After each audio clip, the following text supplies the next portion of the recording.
haadimnu mana barumsaa.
Kabajamtoota daawwattoota keenya nagaan keenya kabajaa jaalalaa bakka jirtan isin akka qabu jecha kan daawwachaa jirtan qophii yeroo maatiiti.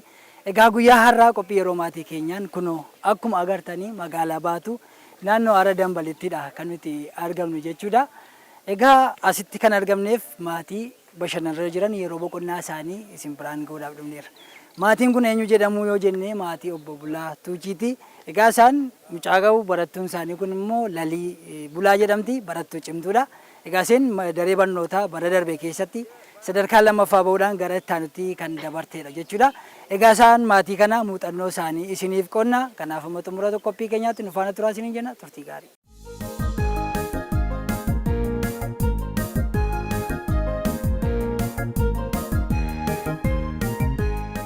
Maqaan koo Lalii Bulaan jedhama. Mana barumsaa Laayifsoongii kutaa jaaffaa Abaradha. Maqaan koo Bulaa Tuujiin jedhama. Ijoolleen kan koo ijoollee dhiira 4 fi dubara takka kanan qabu. Ijoolleen kunniin hangafni isaanis Dhaabii jedhama. Itti aansee immoo tokko immoo Faajjii Bulaa jedhama. Tokkos Roobalee Bulaa jedhama. Isheen immoo Lalii Bulaa jedhamti. Xinnaan kun immoo Beekaa Bulaa jedhama. Maqaan kiyya Maammii Bulaa jedhama. Maqaan kiyya Beekaa Bulaa jedhama. Kutaa lammaffaa Abaradhaadha. Kan baradhus Laayifsoongiidha. Maqaan koo Jinanus Tasfaayee jedhama. Dareen kiyya kutaa lammaffaa kan baradhu Laayifsoongii.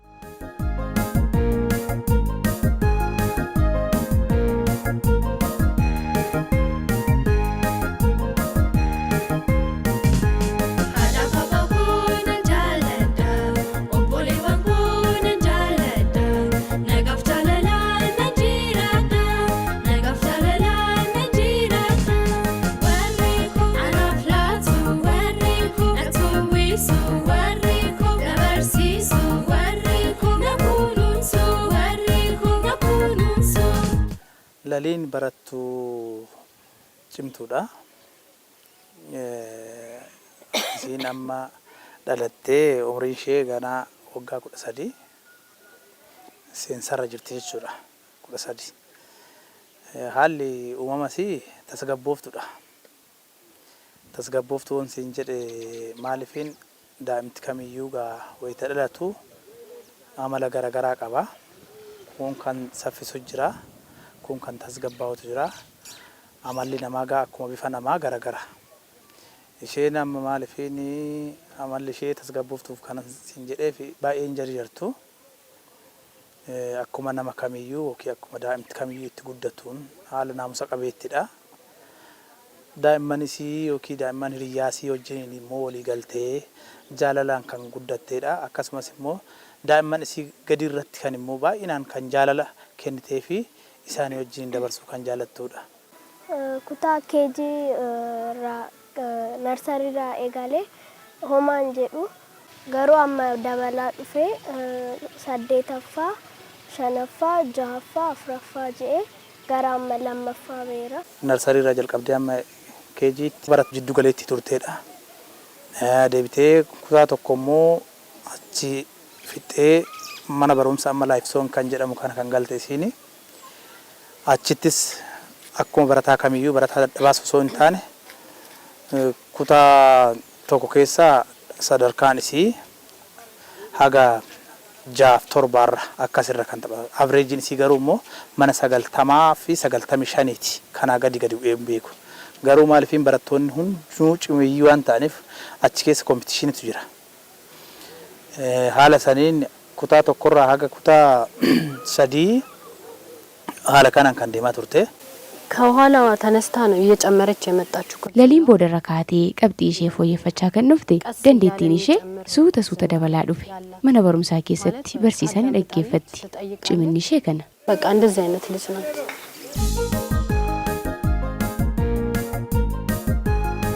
ከና ገርጋር ዱራ ዋቃን ነገርጋሬ ኢታንሱን ማቲ ኮዳ ማቲንኮ ደገርስ ኪታባፋ kitaaba adda addaa gaayidota adda addaa naaf bituun na gargaaraa turanii itti aansuun barsiisota kiyyaas nan galateeffadha. Akka qayyabattuuf deeggarsa adda addaas kennaafii turre nutis immoo maaliifin mana keessa namni tokko hammuma sammuun isaa fudhatu kanatti immoo gargaartu sookii kan immoo deeggarsa kennituufis cinquus hin barbaachisu. Sadarkaa sanirra immoo kutaa tokkos ka'ee hanga kutaa 3tti barataa jiran hamma danda'ameen hammuma fedhii isaanii itti kan ati deeggartuu fi fedhii isaaniitiin ala immoo dirqamaan kan ati argitee kaastee nani deeggarsa kiyya kanaan immoo akka ani barbaade haa ta'u hoo kan jettu taate waan daa'im tokko cinqamuuf kanarraa kan ka'een cinqaan turre nutis manuma keessa immoo nuti maal gochuu jalqabne of ramanne adaada ishee tokko sin jirti obboleettiin haadha mana kiyyaa isinis barsiiftuu turte. Isiifis ramaddii kennine saabjektii isiin qayyabachiisuu qabdu. Anis immoo akka abbaatti saabjektii tokko ofii kiyya kan itti gaafatamummaadhaan fudhadhee kaan immoo saabjektota kaawwan immoo barsiisaa immoo hin qaxarreefi kan deeggarsa godhuuf jechuudha kutaa 4irraa. Isheen amma maaliifin amma jijjiirama fidaatuma deemte barattuun tun immoo maaliifin nutis immoo bu'aa isaa hin argine. Deebisee amma kutaa 4 keessatti hin beektaa hagam kan jedhus immoo ilaalta. Wayita ilaaltu barataan tokko maaliifin hanga dandeettii isii ofiitii fi isaan madaaluun ala deemuu hin dandeechu. Barumsa isii saniif kan immoo deeggarsa godhu yookiin wanti immoo yeroo marraa ati qartee kan kaastu amma kitaaboleen garaagaraa kan sadarkaa isaaniitiin qophaa'ee jiraachuu danda'a. Isaan san giraamaroota garaagaraa waan akka Ingiliffaa fi Herreegarraatti kan afaan Oromoo keessatti immoo laalgaa jechoonni adda addaa jira. Hiikaa jechoota hiikolee garaagaraa kanneen immoo yeroon isiin itti jalqabuu dandeessuuf yookiin qabachuu dandeessu amma kan jedhu irraa kan ka'een waan ofii dandeenyeen nutis duuba hin buunaa kan immoo isiin dandeessu immoo akkamitti karaa itti argisiisatti gorsa adda addaatti kan kennaafii ture. እንድታጠና ረዳታለሁ። akka isheen qo'attu nan deeggaraanii hojii mana keessaan akka isheen miidhamtu hin godhu yeroo mana barumsaatii dhuftu waan hojjettu hojjettee gara qo'annaa isheetti deemti. Ganama mana barumsaa deemuuf riibaanan ka'aa achiin fuula koo mana fincaan seenee fuula koo hiiqadha. Achiin unifoormii koo uffadhee nyaata koo nyaadhee gara mana barumsaatti nan deema. Achiin baradhee ofitee gara manaa deebi'ee boqadhee xiqqoo boqodhee achiin waan mana keessa hojjechuu qabu nan hojjedha. Achiin gara qo'annaa kiyyan deema. Yeroo isiitti akkamitti fayyadamuu akka dandeessu gorsa adda addaatti kan kennaafii ture. Haaluma sanirraa kan ka'een gorsa sanirraa isiinis immoo maali wanti isiin xinnoo ittiin si gammachiiftu waan ati itti himte san hin fudhatti waan fudhatte san immoo hojiirra oolchiti. Amma akkuma adaduma bilchaataa deemtuun kutaa 4 wayita jirtu qabxiinsi ol ka'aa hin deeme sadarkaa dura ba'aa turte san amma garamitti siqxe gara 4 fi 3 siquu jalqabde. Yeroo naanaaf warqiidha. Yeroo kiyya akkana jalaa qisaasoo hin barbaadu. Yeroo koo akkuma mana barumsaa galeetti yeroo xabaa nan qabaa. yeroo boqonnaatti fudhadhu nan qaba. Yeroo mana barumsaa keessa baradhu barsaa sirriitti nan dhageeffadha. Waan afaaniin jedhus daftara irratti nan qabadha. Waan nutti barreessuu qabus nan barreessa. Wixata barnoota 3 guyyaa hundaa barnoota 3 qo'adha. Barsaan yeroo tiitoriyaalii qabnus galee barnoota 2 faa qo'adha. Barsaa na qaayyabachiisus hin jira, isa waliinis nan qaayyabadha. Abbaa koorraa fakkeenya kan baradhe akka qo'adhu na gargaaru. Haadha kootis akka qo'adhu hojii manaa kan qabu maal qabda jettee na gaafatti. Hojjattee jedhanii na gaafatu. Anis nan deebisaafi kanan isaan wajjin nan taphadha. Yaada kiyyas nattan hima isaanis nattan. እኛ ለልጆች የምናሳየው ምሳሌ nuti ijoollee keenyaaf fakkeenya kan taanu barumsatti cimoo akka ta'aniif ni gorsina. Barumsa qofaa osoo hin taane amala gaarii akka qabaataniifis ni gorsina. Maatiin tokko jalqabarraa jalqabee ijoollee isaa jijjiirama akka fidan waa hedduun kan muuxannoo kennuufii qabu. Amma ati waa tokko gochuudhaaf yookiin raawwachuudhaaf wayi tokko amma oduma beektu waan san sodaarraa kan ka'een dhiisuu dandeessa yookiin callisuu dandeessa. Waan akkasii keessa akka ba'u onnachiisuu qabda sun sirriidha. Maaliif kabiraa hafee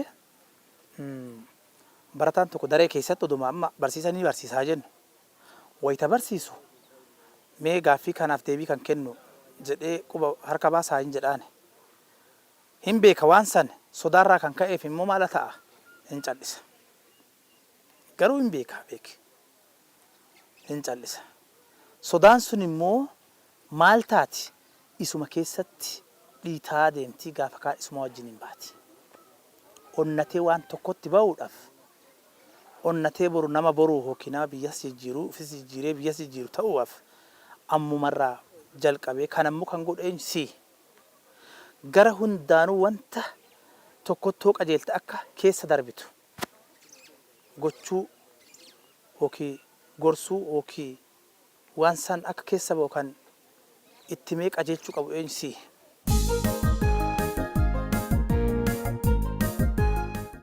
Obboleessa koo nan qo'achisa. Wanta isa ulfaatu ittan himaa nan qayyabachisa. Hiriyoota kiyya wajjin hiriyoota wanta isaan dadhaban yoo na gaafatan nan deebisaa fi wanta isaan itti ulfaates hin ibsaaf.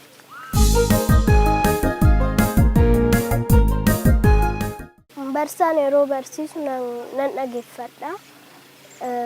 Jeequu akka hin qabnes nan beeka. Barsaan yeroo barsiisu dhageeffadhee waan jechaa jiru nan barreeffadha. Barsaan keenya wanta nu galle nuuf ibsa. Akka nu galee yookaan nu galle nu gaafata. Na jajjabeessu akka qabxii gaarii argadhu na jajjabeessu. Kitaabolee adda addaas naaf bitanii akka isaan qo'adhee bakka guddaa ga'us na godhu. Namni tokko gaa kitaaba qabatee qofaa mana barumsaa deemee galuunsaa barataa jettee xiqqoo ishii ilaaluun ulfaataadha. Barataan tokko maalifiin manaa ka'ee bahee galee maaliin akka galee sakatta'uun dirqama. Maatiin immoo maaliin akka hunda hordofuu qaba.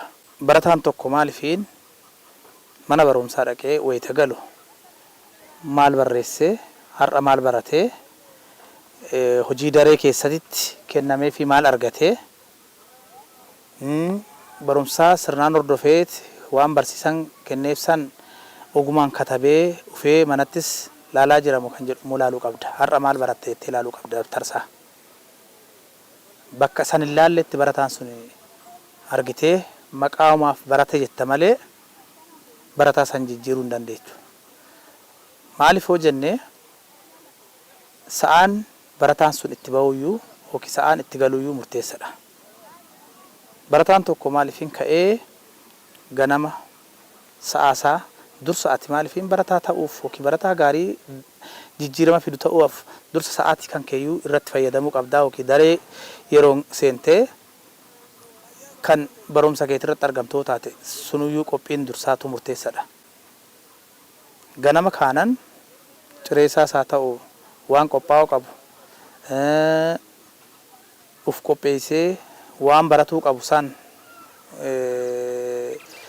kitaaba isaa qopheeffatee sanaan booda sa'aa isaa kabajee mana barumsaa deemuun dirqama barataa sanitti san gochuuf immoo isa qofaa irratti ati deem jettee ofii ciiftee kalaaltu taate sunis dongora. Barataan sun hanga manaa bahee sa'aa isaa sanitti fayyadamuu akka inni yeroodhaan mana barumsaa san seenu dursa kan irratti hojjechuuf yookiin qopheessitee haadhattee waan hundaa xumuruu fi qabdu eenyudha? Si maatiidha.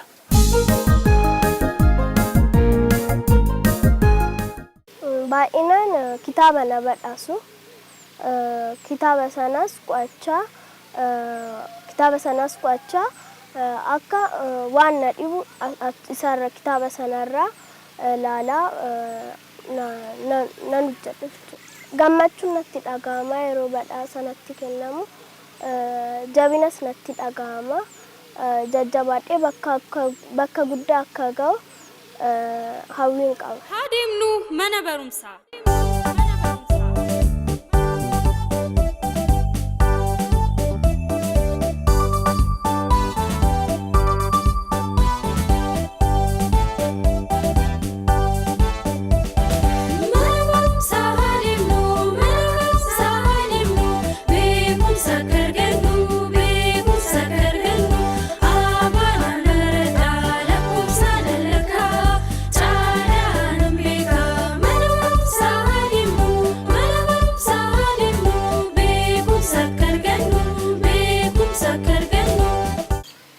Na jajjabeessu akka qabxii gaarii argadhu na jajjabeessu. Kitaabolee adda addaas naaf bitanii akka isaan qo'adhee bakka guddaa ga'us na godhu.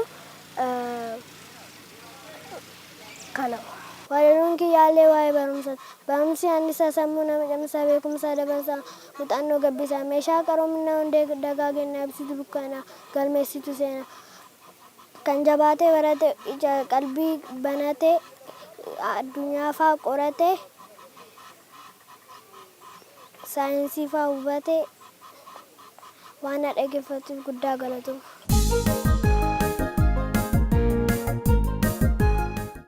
Hawaasni yookiin maatiin tokko yeroo isaati irratti ilmaan isaati irratti ijoollee isaati irratti hojjechuudha.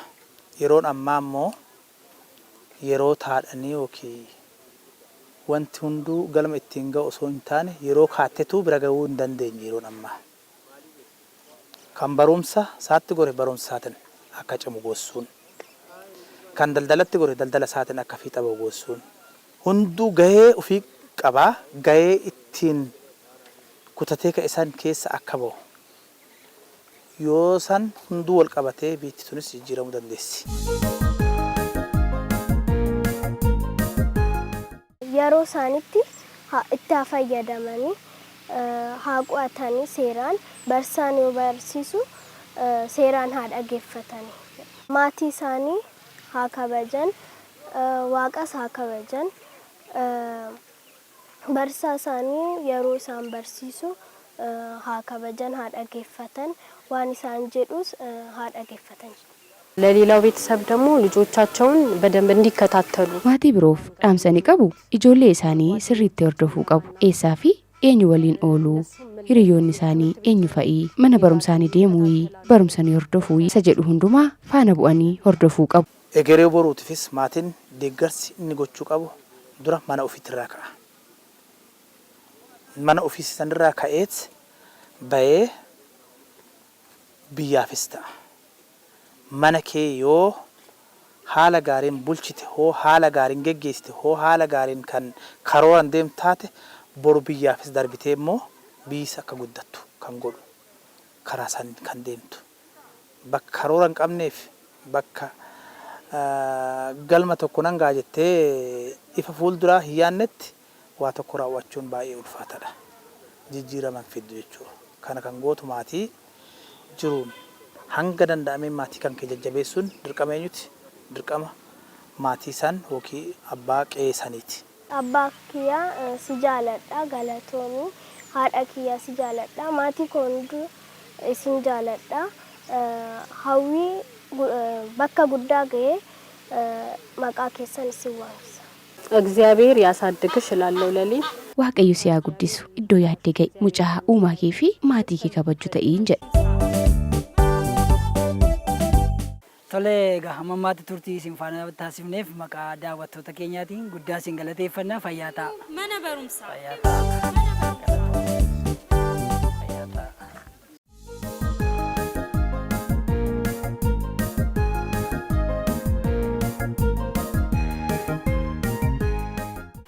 Kabajamtoota daawwattoota keenya egaa qophii yeroo maatii keenya har'aatiin as magaalaa Baatuu keessatti argamne kunoo naannoo Haaloo Dambalitti egaa simbiraan gahaa turerra barumsa guddaa argattaniitu abdii guddaadha kan nuti qabnu.